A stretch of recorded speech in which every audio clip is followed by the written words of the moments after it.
Hello बच्चों, मैं हूँ आपकी हिंदी टीचर अंजू मैडम और मेरे क्लास में आप सभी बच्चों का हार्दिक स्वागत है।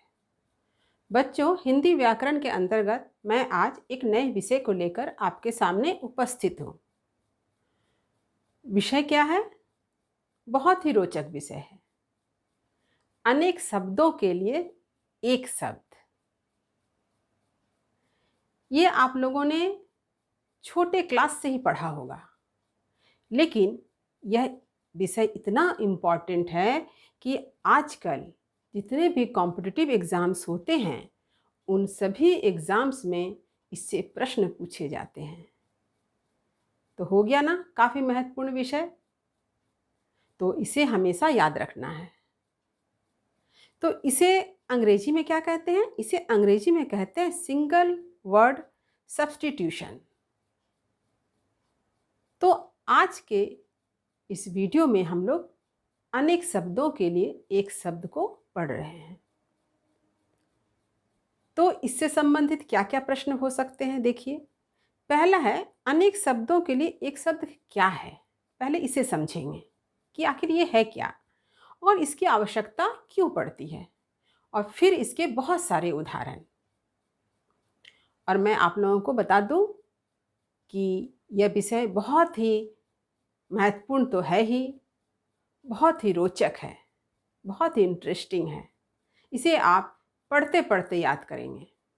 इसके लिए कोई ट्रिक्स नहीं है, कोई शॉर्टकट रास्ता नहीं है। इसे आपको पढ़ना होगा। आप पढ़ेंगे और देखेंगे, पढ़ते पढ़ते आपको ये याद हो जाएगा। तो शुरू करते हैं। देखिए, ये अनेक शब्दों के एक शब्द हैं क्या? जैसे हम लोग कभी कुछ बात कहते हैं किसी से, तो बहुत बढ़ा चढ़ा कर भी कहते हैं और कभी कभी बहुत ही संक्षिप्त में भी कह देते हैं। यानी बहुत सारे विस्तृत भावों को या विचारों को जब हम कम शब्दों में अभिव्यक्त करते हैं, वही है अनेक शब्दों के लिए एक शब्द। उदाहरण के लिए, जैसे एक शब्द है विशेषज्ञ।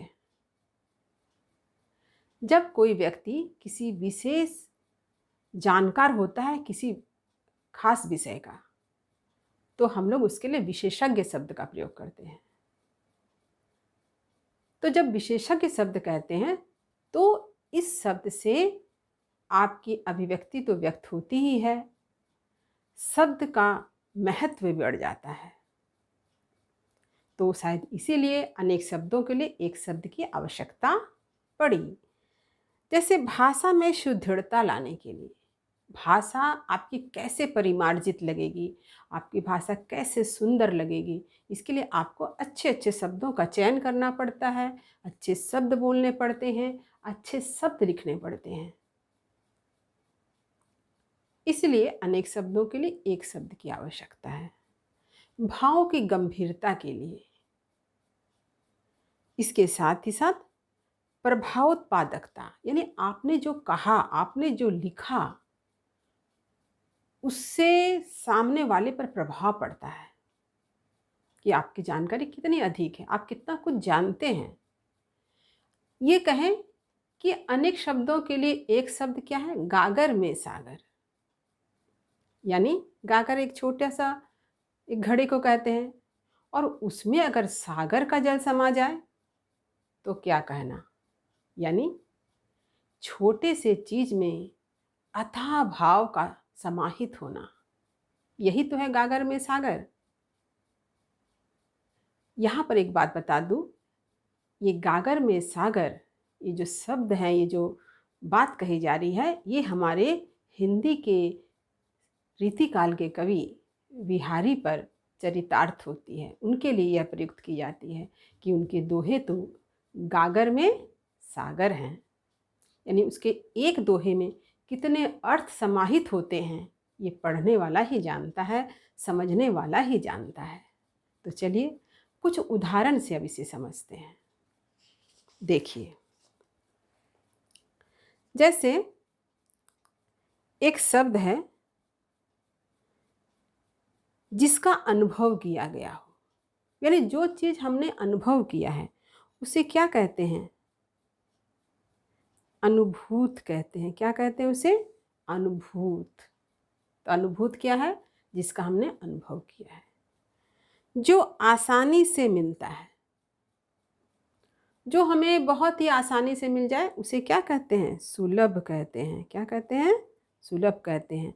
यानी अगर किसी को कोई वस्तु सुलभ है, यानी अर्थ क्या हो गया? उसे बहुत ही आसानी से प्राप्त हुआ है। अपने परिवार के साथ, तो उसे क्या कहते हैं? सपरिवार। जब हम किसी के परिवार की मंगल कामना करते हैं तो क्या करते हैं? सपरिवार। किसी को न्योता देते हैं तो क्या कहते हैं? सपरिवार, यानी पूरे परिवार के साथ। आलोचना करने वाला क्या कहलाता है? आलोचक। तो आलोचक किसे कहते हैं? ये भी आप समझ में आ गया, जो आलोचना करे। आलोचना के योग्य, इसे क्या कहेंगे? आलोच्य। यानी जब किसी विषय का उल्लेख होता है कि इसकी आलोचना की जा रही है तो उसे क्या कहते हैं? आलोच्य कहते हैं। इंद्रियों को जीतने वाला, ये क्या है? जितेंद्रिय। इसमें देखिए जीत शब्द है ना, जीतने वाला। जितेंद्रिय माने जिसने इंद्रियों को जीता हो, जितेंद्रिय। जिसका कोई शत्रु न जन्मा हो, अजात शत्रु।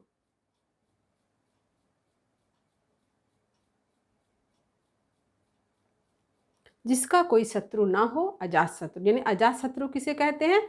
जिसका कोई शत्रु ना हो। हमारे इतिहास में एक अजात शत्रु नामक एक राजा भी हुए हैं, और ऐसे अजात शत्रु किसको कहा जाता है? डॉक्टर राजेंद्र प्रसाद को कहा जाता है। जो कभी नहीं मरता, क्या होगा? अमर। अमर किसे कहते हैं? जो कभी मर नहीं सकता, उसे अमर कहते हैं।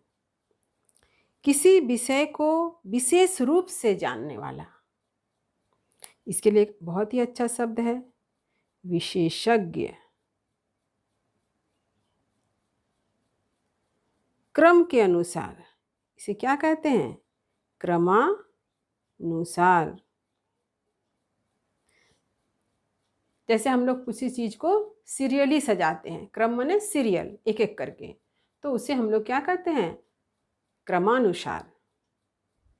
खाने योग्य, जो वस्तु हम लोग खा सकते हैं वो क्या होता है? खाद्य होता है ना। यानी खाद्य का क्या अर्थ हुआ? जो खाने योग्य है। देखिए, जिसके 4 पैर हैं, इसे क्या कहते हैं? चौपाया। आपने गाय का निबंध, घोड़ा का निबंध लिखा ही है बचपन में, वहाँ पर लिखा है हमने चौपाया जानवर, यानी 4 पैर का जानवर। इसी चौपाया से 4 पाया बना है। जैसे हम लोग अपने बिछावन को कहते हैं जिसमें 4 पाई होती है, यह चौपाया, जिसके 4 पैर हों, चौपाया। गंगा का पुत्र क्या कहलाता है? गांगेय। इसे भीष्म पितामह को कहते हैं। भीष्म पितामह का एक नाम क्या है? गांगेय, गंगा पुत्र। तो गांगेय किसे कहा गया? जो गंगा का पुत्र है। जो चिरकाल तक ठहरे, चिरकाल माने बहुत लंबे समय तक, उसे क्या कहते हैं? चिरस्थायी। यानी चिरस्थायी किसे कहते हैं? जो लंबे समय तक ठहरे। जल में उत्पन्न होने वाला क्या कहलाता है? जलज। जल, ज माने जन्म लेने वाला, जलज। यानी जलज किसे कहेंगे? जल में उत्पन्न होने वाला, इसलिए कमल को कहा जाता है जलज। झूठी प्रशंसा करने वाला, ये तो आप लोग जानते हैं, झूठी प्रशंसा करने वाला कहलाता है चापलूस। इसे आप याद रखिएगा। तो चापलूस किसे कहते हैं? जो झूठी प्रशंसा करता है। जो द्वार की रक्षा करता है, यानी द्वारपाल। द्वार की रक्षा करने वाला क्या कहलाता है? द्वारपाल। यानी द्वारपाल किसे कहते हैं? जो द्वार की रक्षा करता है। जो मृत्यु के समीप हो, उसे क्या कहते हैं? मरणासन। यानी मृत्यु के करीब है। मरणासन किसे कहते हैं? जो अभी मरा नहीं है किंतु मरने वाला है, उसे क्या कहेंगे? मरणासन कहेंगे। मेघ की तरह गरजने वाला, इसे क्या कहते हैं? मेघनाद। नाद का क्या होता है? गर्जन। यानी मेघनाद का अर्थ क्या है? जो मेघ की तरह गरजता है। मेघनाद कौन था? रावण के पुत्र का भी नाम है मेघनाद, इसे याद रखिएगा। जो विदेश में रहता है उसे क्या कहते हैं? प्रवासी। यानी प्रवासी किसे कहा जाता है? जो विदेश में रहते हैं।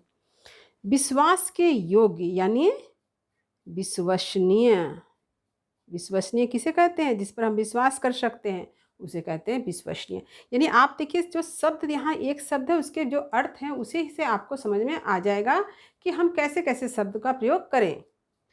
रात और संध्या के बीच की बेला क्या कहलाती है? गोधूली बेला।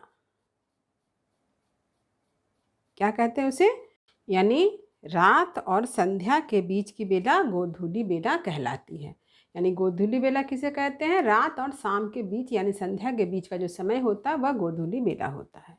तो आप अच्छी तरह से समझ सकते हैं कि यहाँ पर जो शब्द हैं, इसी शब्द का यह अर्थ है, उसका विस्तारित रूप है, और ये विस्तृत अर्थ है उसके लिए एक शब्द का प्रयोग में। ऐसे बहुत सारे उदाहरण हैं जिसका पीडीएफ का लिंक मैं आपको डिस्क्रिप्शन बॉक्स में दे दूँगी। आप उस लिंक को क्लिक करके वहाँ पर बहुत सारे अनेक शब्दों के लिए जो एक शब्द के उदाहरण हैं उसे आप देख सकते हैं, उसे आप पढ़ सकते हैं। तो उम्मीद करती हूँ कि अनेक शब्दों के लिए एक शब्द का क्या अर्थ है, इसकी क्या आवश्यकता है, इस बात को आपने भली-भांति समझा होगा। तो मिलते हैं एक नए वीडियो में, एक नए विषय के साथ। तब तक पढ़ते रहिए, जीवन में आगे बढ़ते रहिए। शुभकामनाओं के साथ धन्यवाद।